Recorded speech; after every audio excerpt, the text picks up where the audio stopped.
નમસ્તે વિદ્યાર્થી મિત્રો, ઓનલાઈન એજ્યુકેશનમાં માતૃછાયા કન્યા વિદ્યાલય આપનું સ્વાગત કરે છે।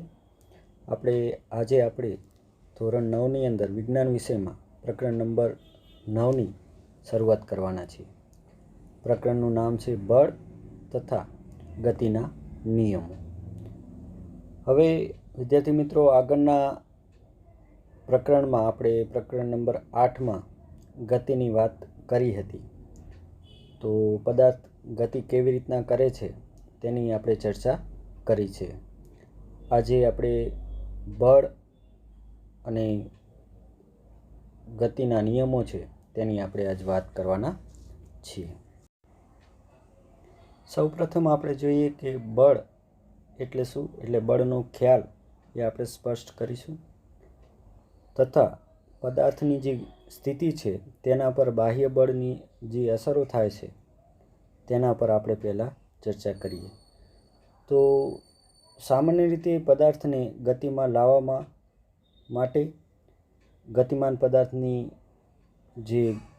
ગતિ છે તેની અવસ્થા બદલાવવા તેને ખીંચવી પડે છે, ધકેલવી પડે છે કે તેના પર એ આઘાત એક લગાડવો પડે છે। તો બળનો જે આ ખ્યાલ છે પદાર્થને ખીંચવાનો, ધકેલવાનો કે ઠોકર લગાડવાનો એ એના ઉપર આધારિત છે।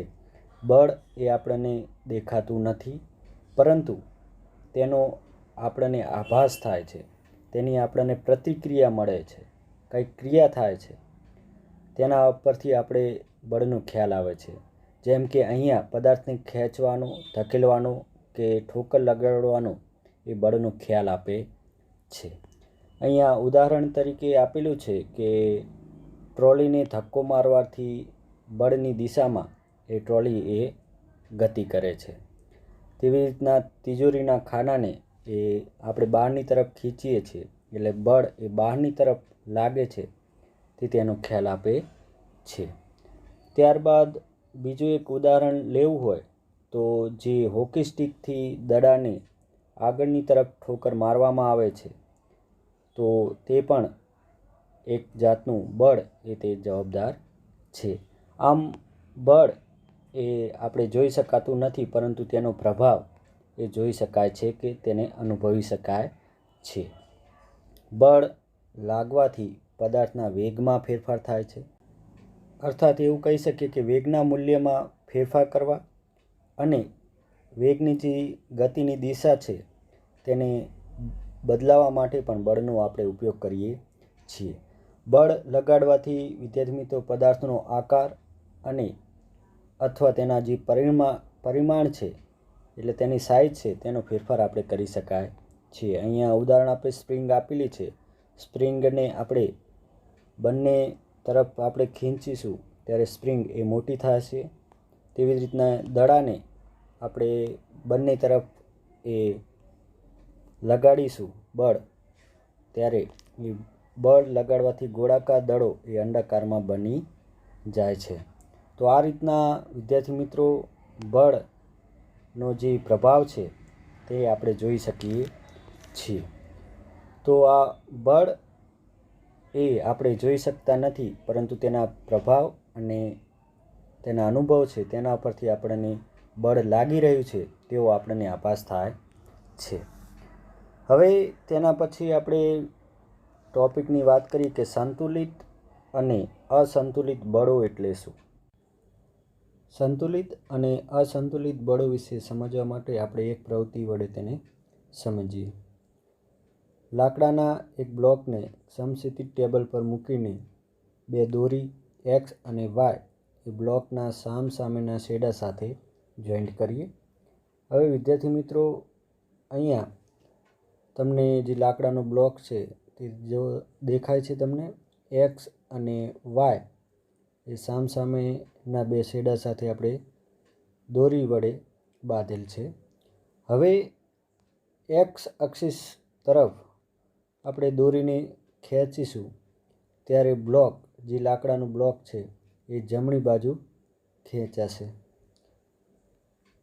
જ્યારે Y તરફની દોરી છે તેના તરફ આપણે ખેંચીશું દોરીને ત્યારે જે લાકડાનું બ્લોક છે તે ડાબી સાઈડ ખેંચાશે।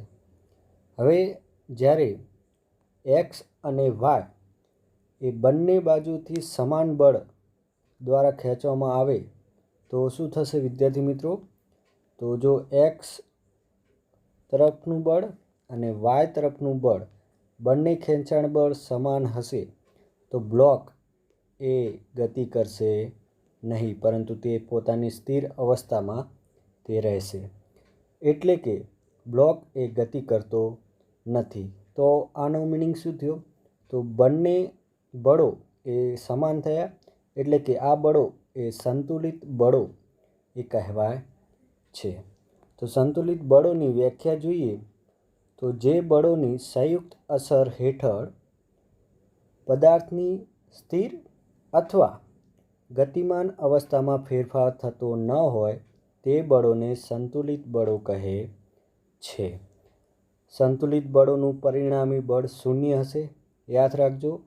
એટલે કે અહીંયા એવું કહેવા માગે છે કે બળોની જે સંયુક્ત અસર છે એની હેઠળ પદાર્થની જો સ્થિર અવસ્થા હશે તો સ્થિર અવસ્થામાં રહેશે, ગતિમાન અવસ્થા હશે તો તે ગતિમાન અવસ્થામાં રહેશે, તેનામાં કોઈ પણ જાતનો ફેરફાર થશે નહીં. તો તેવા બળોને સંતુલિત બળો કહે છે. આમ પદાર્થની સ્થિર અને ગતિમાન પદાર્થની પોતાની ગતિ એ અચળ વેગથી ચાલુ રાખશે, તેમાં કોઈ પણ જાતનો ફેરફાર થશે નહીં. ક્યારેક સંતુલિત બળોની અસર હેઠળ પદાર્થનો આકાર એ બદલાઈ શકે છે. એ તમે ધ્યાન રાખજો કે સંતુલિત બળોની અસર હેઠળ ક્યારેક તેનો આકાર, પદાર્થનો આકાર એ બદલાઈ શકે છે. હવે આ એક્સ અને વાય એ સમાન બળો હતા. હવે જે બળો છે તે અલગ અલગ મૂલ્યના અને પરસ્પર વિરુદ્ધ દિશામાં લાગે તો બ્લોક એ શું થશે? એટલે અહીંયા એક્સ દ્વારા જે દોરી બાંધેલી છે અને વાય ઉપર જે દોરી બાંધેલી છે તે બંને અલગ અલગ મૂલ્યના બળોથી જો ખેંચવામાં આવશે, લગાડવામાં આવશે બળો બ્લોક ઉપર તો શું થશે? તો વિદ્યાર્થી મિત્રો, જો એક્સનું બળ એ વધારે હશે તો તે બ્લોક એ જમણી તરફ ખેંચી આવશે અને વાય ઉપર જો બળ વધારે હશે તો બ્લોક એ ડાબી તરફ ખેંચાઈ જશે, એટલે બ્લોકની ગતિ એ થશે. તો આ જે અલગ અલગ બળો છે તેને આપણે અસંતુલિત બળો કહીશું, કેમ કે તે બળો સમાન નથી. તો આ બળો એ અસંતુલિત બળોનું પરિણામ એ ગતિ છે એ પરિણામે છે. તો આ સંતુલિત બળોનું પરિણામી બળ એ દિશામાં કાર્યરત છે. હવે વિદ્યાર્થી મિત્રો, અસંતુલિત બળોની વ્યાખ્યા જોઈએ. જે બળોની સંયુક્ત અસર હેઠળ સ્થિર અવસ્થામાં રહેલો પદાર્થ ગતિમાન અવસ્થામાં આવે છે અથવા ગતિમાન અવસ્થામાં રહેલો પદાર્થનો જે વેગ છે તેમાં ફેરફાર થાય છે. તો આવા જે બળો છે તેને અસંતુલિત બળો કહે છે. તો અસંતુલિત બળ એ વિદ્યાર્થી મિત્રો પદાર્થની ગતિ અવસ્થા એટલે કે ગતિમાન કરવામાં અને ગતિમાન અવસ્થા હોય તો તેના વેગમાં ફેરફાર કરવામાં તે મદદરૂપ થાય છે. આ સંતુલિત બળોનું પરિણામી બળ એ શૂન્યતર એટલે શૂન્ય સિવાયનું હોય છે. હવે એના પછી વિદ્યાર્થી મિત્રો બીજો એક અગત્યનો મુદ્દાની વાત કરીએ તો ઘર્ષણ બળ એટલે શું? ઘર્ષણ બળની હાજરીમાં પદાર્થ પર લાગતા પરિણામી અસંતુલિત બળને લીધે થતી પદાર્થની ગતિ એ સમજવાની આપણે કોશિશ કરીએ. તો ઘર્ષણ બળ એટલે શું એની વ્યાખ્યા જોઈએ તો જ્યારે પદાર્થ એ કોઈ સપાટી પર સપાટીના સંપર્કમાં રહીને ગતિ કરતો હોય ત્યારે તે સપાટી દ્વારા પદાર્થની ગતિને અવરોધતા બળને ઘર્ષણ બળ કહે છે. તો વિદ્યાર્થી મિત્રો, અહીંયા જે સપાટી દ્વારા પદાર્થની ગતિને અવરોધે છે તે બળને એ ઘર્ષણ બળ કહે છે. ઘર્ષણ બળ હંમેશા ગતિની વિરુદ્ધ દિશામાં હશે. એ તમે યાદ રાખજો કે ઘર્ષણ બળ હંમેશા જે પદાર્થની ગતિ છે તેની વિરુદ્ધ દિશામાં લાગતું હશે. અહીંયા એક ઉદાહરણ આપેલું છે. ઉદાહરણમાં કેટલાક બાળકો એક બોક્સને ખરબચડી જે સપાટી છે તેને ખસેડવાની કોશિશ કરે છે. પહેલાં ઓછા બળથી તે બોક્સને ખસેડવાની કોશિશ કરે છે, પરંતુ તે બોક્સ એ ખસેડાતું નથી. કારણ શું છે? કારણ કે ઘર્ષણ બળ એ વિરુદ્ધ દિશામાં લાગી રહેલું છે. વિદ્યાર્થી મિત્રો, અહીંયા બાળકો એ જમણી બાજુ બળ લગાડી રહ્યા છે, જ્યારે ઘર્ષણ બળ એ ડાબી તરફ લાગી રહેલું છે. આ ઘર્ષણ બળની બે સંપર્ક સપાટીઓ વચ્ચે ઉદ્ભવે છે, એટલે કે બોક્સની એક સપાટી અને જે જમીન પરની સપાટી છે એ બે સંપર્ક સપાટીઓ વચ્ચે તે ઉદ્ભવે છે, જે બોક્સ પર લગાડેલા બાહ્ય બળને સંતુલિત કરે છે. એટલે કે બાળકો દ્વારા જે બળ લાગેલું છે તે અને ઘર્ષણ બળ લાગેલું છે તે એ સમાન રહે છે. તેથી એ સંતુલિત બળ એ પરિણમે છે, અને સંતુલિત બળમાં પદાર્થ એ સ્થિર અવસ્થામાં હશે તો સ્થિર અવસ્થામાં રહેશે, ગતિ અવસ્થા હશે તો તે ગતિમાન અવસ્થામાં રહેશે. તો અહીંયા બોક્સ એ સ્થિર છે, તેથી તે બોક્સ એ ગતિ કરતું નથી. બાળકો વધુ એ બોક્સને ખસેડવાનો કોશિશ કરે છે. પહેલાંમાં ઓછું બળ હતું, ત્યારે એવું પણ હોઈ શકે કે ઘર્ષણ બળ એ બાળકો દ્વારા જે બળ લાગે છે એના કરતાં બહુ વધારે હશે, તેથી પણ બોક્સ એ ખસેડાતું નથી. બાળકો થોડીક વધારે બળથી તે બોક્સને ખસેડવાનો કોશિશ કરે છે, પરંતુ તે બોક્સ એ ખસેડાતું નથી. તેનો મિનિંગ એ થાય છે કે ઘર્ષણ બળ અને બાળકો દ્વારા જે બળ લાગે છે એ સમાન, એટલે કે સંતુલિત છે. ત્યાર પછી વધુ જોરથી એ બાળકો બળ લગાડે છે અને બોક્સ એ ગતિમાન અવસ્થામાં આવે છે. તેથી એ અસંતુલિત બળનું પરિણામે છે, કેમ કે ઘર્ષણ બળ કરતાં બાળકો દ્વારા જે બળ લગાડવામાં આવે છે તે વધી જાય છે. તેથી બંને બળના મૂલ્યોમાં ફેરફાર જણાય છે. આમ વિદ્યાર્થી મિત્રો, જે ઘર્ષણ બળ છે તે ગતિને અવરોધે છે. બીજા એક ઉદાહરણો તમે લઈ શકો છો. જેમ કે સાયકલ ચલાવવા માટે જે સાયકલ સવાર છે તે પેન્ડલ એ મારે છે, તો વિદ્યાર્થી મિત્રો, પેન્ડલ મારે છે ત્યારે અસંતુલિત બળ લાગે છે અને સાયકલ એ દૂર જાય છે. અને વિદ્યાર્થી મિત્રો, ધીમે ધીમે સાયકલની ગતિ છે એ ઘટતી જાય છે. એટલે કે સાયકલને કોઈક અવરોધતું બળ એ લાગુ પડે છે. તો તે બળ કયું છે? ઘર્ષણ બળ. કેમ કે ઘર્ષણ બળની વિરુદ્ધ દિશામાં એ સાયકલ ગતિ કરે છે અને સાયકલની ગતિને ઘર્ષણ બળ અવરોધે છે. અને ધીમે ધીમે સાયકલની ગતિ એ ધીમી થઈ જાય છે અને એક સમય એવો આવે છે કે સાયકલ ત્યાંનું ત્યાં ઊભું રહી જાય છે. ફરીથી એ સાયકલ સવારે એ તેને પેન્ડલ એ મારવા પડે છે અને બળને, જે અસંતુલિત બળ છે તેને સતત એ લગાડવું પડે છે. આમ કોઈ પણ પદાર્થને ગતિશીલ રહેવા માટે તેના પર કોઈ અસંતુલિત બળ એ સતત લાગતું રહેવું જોઈએ. આમ સ્પષ્ટ થાય છે કે પદાર્થની જે ગતિશીલ રહેવા માટે તેના પર સતત અસંતુલિત બળ એ લાગતું રહેવું જોઈએ. કેમ કે જો અસંતુલિત બળ નહીં લાગે તો અહીંયા સપાટી પરનું જે ઘર્ષણ બળ છે તે ગતિને અવરોધક છે, અને ગતિને અવરોધશે તો તે પદાર્થની ગતિ એ સ્થિર થઈ જાય છે. આમ પદાર્થની જે ગતિશીલ અવસ્થામાં રહેવા માટે અસંતુલિત બળ એ સતત લાગતું રહેવું જોઈએ. ટૂંકમાં કહીએ તો પદાર્થ પર કોઈ અસંતુલિત બળ લાગે તો તેની ઝડપ અથવા તેની ગતિની દિશામાં ફેરફાર થાય છે. આમ કોઈ પદાર્થને પ્રવેગિત કરવા માટે તેના પર અસંતુલિત બળ એ લાગતું રહેવું જરૂરી છે.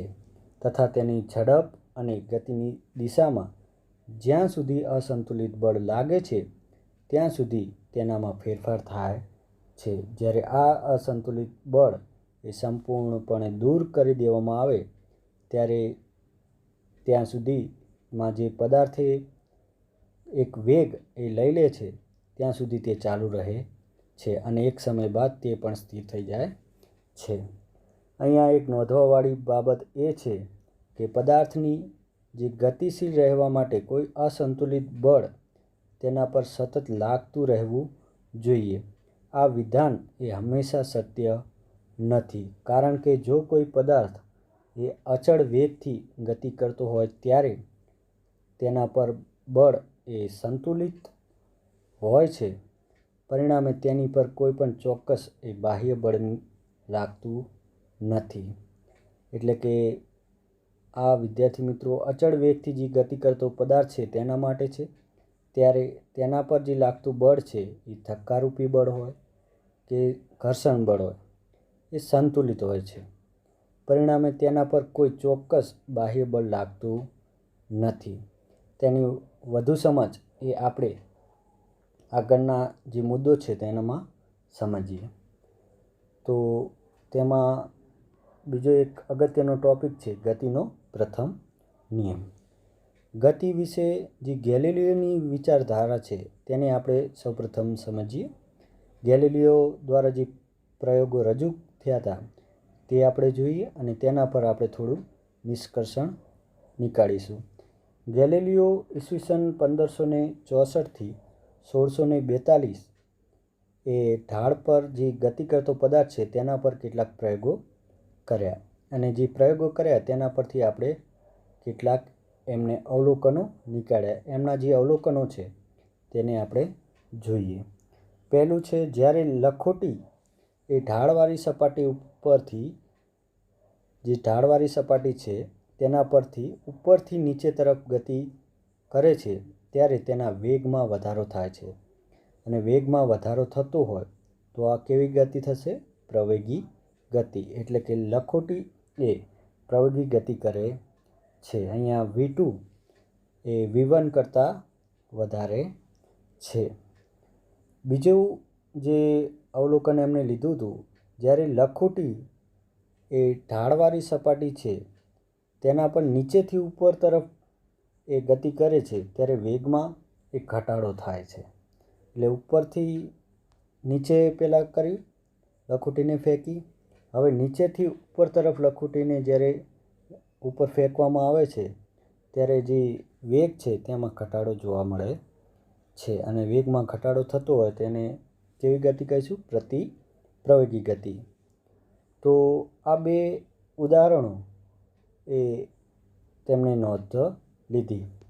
ત્યારબાદ ગેલિલિયોએ તેના પ્રયોગમાં એક ઘર્ષણ રહિત બે ઢાળવાળાનો ઉપયોગ કર્યો. હવે અહીંયા જે પણ વાત કરીશું ત્યાં ઘર્ષણ રહિત સપાટીની વાત કરીશું.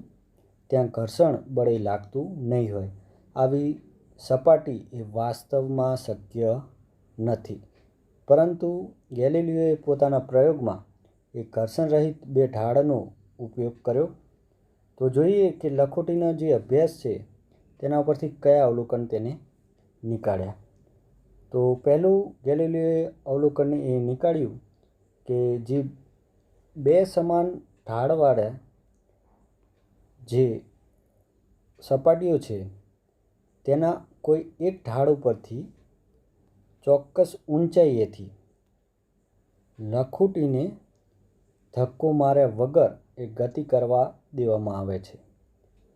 તો લખોટીનો જે બીજો ઢાળ છે તેના પર તેટલી જ ઊંચાઈએ એ લખોટી પહોંચે છે.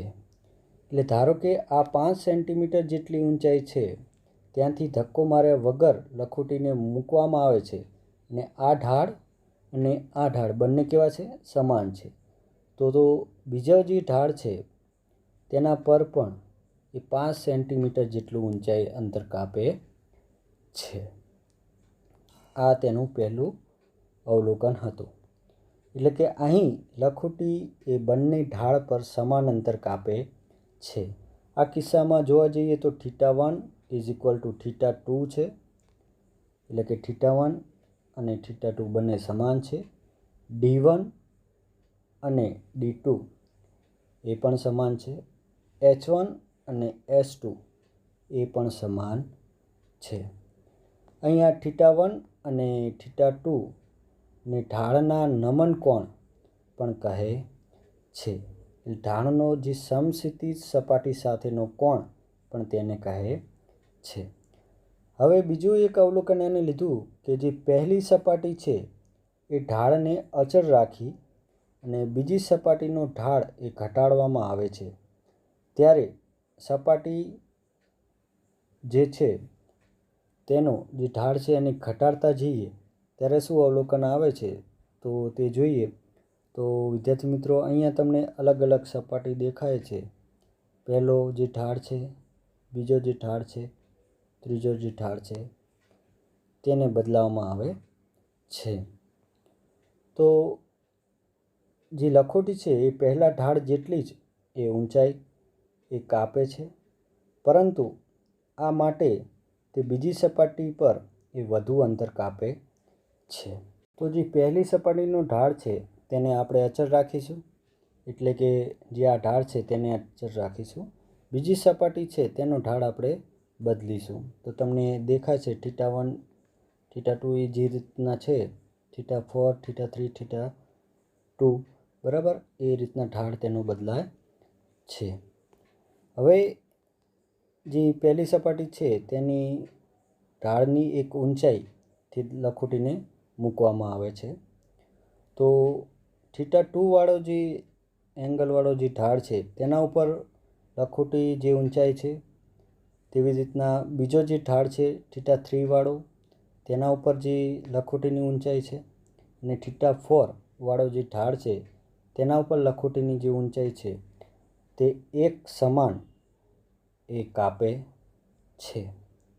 એટલે વિદ્યાર્થી મિત્રો, અહીંયા 5 સેન્ટીમીટર જેટલું અંતર કાપતું હોય તો અહીંયા D2 એટલે કે θ2 θ3 અને θ4 વાળા ત્રણે જે ઢાળ છે તેમાં એ ઊંચાઈ એ સમાન રહે છે. એટલે કે 5 સેન્ટીમીટર જેટલી જ ઊંચાઈ એ તે બીજા ઢાળ અલગ અલગ જે ઢાળો છે, અલગ અલગ એંગલવાળા જે ઢાળો છે તેમાં કાપે છે. એટલે કે ઊંચાઈ કેવી રહેશે?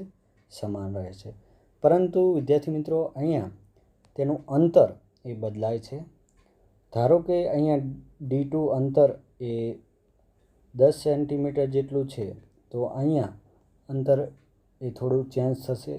8 સેન્ટીમીટર હોઈ શકે, પછી 15 સેન્ટીમીટર, એવી જ રીતના 16 સેન્ટીમીટર, તે રીતના અલગ અલગ હોઈ શકે, એ તમને દેખાય છે. તો આ રીતના જે ઢાળવાળી જે ઊંચાઈ છે તે સમાન રહે છે, પરંતુ તે બીજી સપાટીનું જે અંતર છે એ અલગ અલગ હોય છે અને વધુ કાપે છે. હવે જો જમણી બાજુનું જે સમતલ છે, એટલે કે જે આ જમણી બાજુનો જે ઢાળ છે તેને આપણે શું કરી દઈએ, એકદમ ઢાળ તેને દૂર કરી દઈએ અને સમતલ એક સપાટી એ રાખીએ આપણે, તો શું થશે? તો જમણી બાજુનું જે સમતલ એ સમક્ષિતિજ કરી દેવામાં આવે તો લખોટી એ મૂળ ઊંચાઈ પ્રાપ્ત કરવા માટે સમક્ષિતિજ સમતલ પર સતત ગતિ કરતી રહેશે. આ કિસ્સામાં લખોટી પર લાગતું અસંતુલિત બળ એ શૂન્ય થશે, કેમ કે આના પર કોઈ પણ જાતનું એ બળ એ લગાડવામાં આવતું નથી. તો આ એક આદર્શ પરિસ્થિતિ થશે. કેમ કે અહીંયા ઘર્ષણ રહિત સપાટીની વાત કરવામાં આવી છે. લખોટીની ગતિ બદલવા માટે અસંતુલિત બળ જરૂરી છે, પરંતુ લખોટીની અચળ ગતિ ચાલુ રાખવા માટે કોઈ પરિણામી બળની જરૂર પડતી નથી. આ કોના કિસ્સામાં સાચું થશે? ઘર્ષણ રહિત સપાટી માટે, કેમ કે અહીંયા અચળ ગતિ છે તે ચાલુ જ રહેશે, કેમ કે ઘર્ષણ બળ એ લાગતું નથી અને તેના પર એ કોઈ પણ જાતનું બળ એ લગાડવું પડતું નથી. આમ પદાર્થના વેગમાં ફેરફાર કરવા માટે અસંતુલિત બાહ્ય બળ એ આવશ્યક છે, પરંતુ પદાર્થની અચળ વેગી ગતિ ચાલુ રાખવા માટે એ બાહ્ય બળની કોઈ જ આવશ્યકતા નથી તેવું ગેલિલીઓએ એ નિષ્કર્ષણ નીકાળ્યું. આમ શું નીકાળ્યું વિદ્યાર્થી મિત્રો? પદાર્થના વેગમાં ફેરફાર કરવા માટે બાહ્ય બળ આવશ્યક છે, પરંતુ પદાર્થની અચળ વેગી ગતિ ચાલુ રાખવા માટે એ બાહ્ય બળની કોઈ જ આવશ્યકતા નથી. ત્યારબાદ ન્યૂટનનો જે નિયમ આપ્યો, ન્યૂટનનો પ્રથમ નિયમ એ જોઈએ. દરેક પદાર્થ પોતાની સ્થિર અવસ્થા કે સુરેખ પથ પર અચળ ગતિની અવસ્થા એ જાળવી રાખે છે, જ્યાં સુધી તેના પર કોઈ બાહ્ય બળ વડે અવસ્થા બદલવાની ફરજ ન પડે ત્યાં સુધી. બીજા શબ્દોમાં કહીએ તો જ્યાં સુધી કોઈ પદાર્થ પર અસંતુલિત બળ એ લગાડવામાં ન આવે ત્યાં સુધી પદાર્થ એ સ્થિર અવસ્થામાં હોય તો સ્થિર અવસ્થામાં, અને અચળ વેગી ગતિ કરતો હોય તો પોતાની અચળ વેગી ગતિ એ ચાલુ રાખશે. તો આમ એવું કહી શકીએ કે જ્યાં સુધી પદાર્થ પર અસંતુલિત બાહ્ય બળ ન લાગે ત્યાં સુધી પદાર્થ જો સ્થિર હશે તો પોતાની સ્થિર અવસ્થા જાળવી રાખશે, અને પદાર્થ જો અચળ વેગી ગતિ કરતો હશે તો પદાર્થ પોતાની અચળ વેગી ગતિ ચાલુ રાખશે. જોઈએ સમજૂતી એની જોઈએ કે સ્થિર અવસ્થામાં રહેતો જે પદાર્થ છે, એટલે સ્થિર અવસ્થામાં જે પદાર્થ રહેલો છે તેના પર અસંતુલિત બળ ન લાગે તો તે સ્થિર અવસ્થામાં રહે છે. ઉદાહરણ જોઈએ તો કે ટેબલ પર સ્થિર પડેલું પુસ્તક, જ્યાં સુધી તેના પર અસંતુલિત બાહ્ય બળ લગાડવામાં ન આવે ત્યાં સુધી તે સ્થિર અવસ્થામાં જ રહેશે. બીજો જે મુદ્દો છે, ગતિમાન અવસ્થામાં રહેલો પદાર્થ પર અસંતુલિત બળ ન લાગે તો તે અચળ વેગથી ગતિમાન અવસ્થામાં રહેશે. દાખલા તરીકે જે લખોટીનું ઉદાહરણ પણ લઈ શકો. અહીંયા ઉદાહરણ તરીકે ઘર્ષણ રહિત સપાટી પર દડાને ગતિ કરવામાં આવે તો તે અચળ વેગથી ગતિ કરતો હશે, અને તે પોતાની અચળ વેગથી ગતિ એ ચાલુ રાખશે. તેને રોકવા માટે આપણે કોઈ બળની, ઘર્ષણ બળની જરૂર પડશે, પરંતુ ઘર્ષણ રહિત સપાટી છે તેથી તે અચળ વેગથી તે ગતિ ચાલુ રાખે છે. વ્યવહારમાં ઘર્ષણ રહિત સપાટી એ શક્ય નથી, તેથી ઘર્ષણ બળ અથવા અસંતુલિત બળની અસર નીચે દડો એ અમુક અંતર કાપ્યા પછી અટકી જશે, કેમ કે વ્યવહારમાં એવી કોઈ જ સપાટી નથી જે ઘર્ષણ રહિત હોય. તો વ્યવહારિક રીતે વાત કરીએ તો અમુક સમય બાદ એ દડા ઉપર અસંતુલિત બળ લાગશે, એટલે એ અસંતુલિત બળ કયું હશે? ઘર્ષણ બળ. એની અસર વડે જ્યારે લાગશે ત્યારે દડો એ અમુક અંતર કાપ્યા પછી તે અટકી જશે. તો આ જે નિયમ છે, પ્રથમ નિયમ, એ જડત્વનો ખ્યાલ આપે છે. કેમ જડત્વનો ખ્યાલ આપે છે? તો જડત્વ એટલે એક સ્થાયી પદાર્થનું સ્થાયી ગુણધર્મ છે. તો જ્યાં સુધી બળ ન લગાડવામાં આવે ત્યારે તેની સ્થિર સ્થિતિ એ જાળવી રાખે છે. તો આ જડત્વ એટલે શું? તેના પ્રકાર કેટલા છે અને કયા કયા છે તેની વાત કરીએ. તો પદાર્થ પર જ્યાં સુધી અસંતુલિત બાહ્ય બળો ન લાગે ત્યાં સુધી પદાર્થ પોતાની સ્થિર કે અચળ વેગી અવસ્થા એ જાળવી રાખવાનો પ્રયત્ન કરે છે. પદાર્થનું જે આ ગુણધર્મ છે એ પદાર્થની જડત્વ કહે છે. બીજા શબ્દોમાં કહીએ કે દરેક પદાર્થ પોતાની ગતિની અવસ્થામાં જે પરિવર્તન થાય છે તેનો વિરોધ એ કરે છે, અને ગુણાત્મક રીતે કોઈ વસ્તુની જે સ્થિર અવસ્થામાં રહેવાની કે અચળ વેગથી ગતિમાં રહેવાની જે પ્રકૃતિ છે તેને જડત્વ કહે છે. તમે આ બંને રીતના એ તમે વ્યાખ્યા તમે આપી શકો. આ જ કારણથી જે ન્યૂટનનો જે પ્રથમ નિયમ છે એ જડત્વનો નિયમ પણ કહે છે. જડત્વના 3 પ્રકાર છે. પહેલો છે સ્થિર સ્થિતિનું જડત્વ, બીજું છે ગતિનું જડત્વ અને ત્રીજું છે દિશાનું જડત્વ. તો વિદ્યાર્થી મિત્રો, આ જે જડત્વ છે તે ખૂબ જ અગત્યનો પોઈન્ટ છે અને તેની વ્યાખ્યા પણ તમે યાદ રાખશો. આ 3 પ્રકાર છે તે આપણે આગળના ભાગમાં જોઈશું અને બીજા અગત્યના મુદ્દાઓ જે ન્યૂટનનો બીજો નિયમ છે તેની વાત કરીશું. તો વિદ્યાર્થી મિત્રો, આ ભાગની અંદર આપણે આટલું રાખીએ છીએ અને આ ભાગની અંદર આજે આપણે જે પણ મુદ્દાઓ ચાલ્યા છે તે તમે સરળતાથી સમજી અને નોટમાં લખશો. ધન્યવાદ.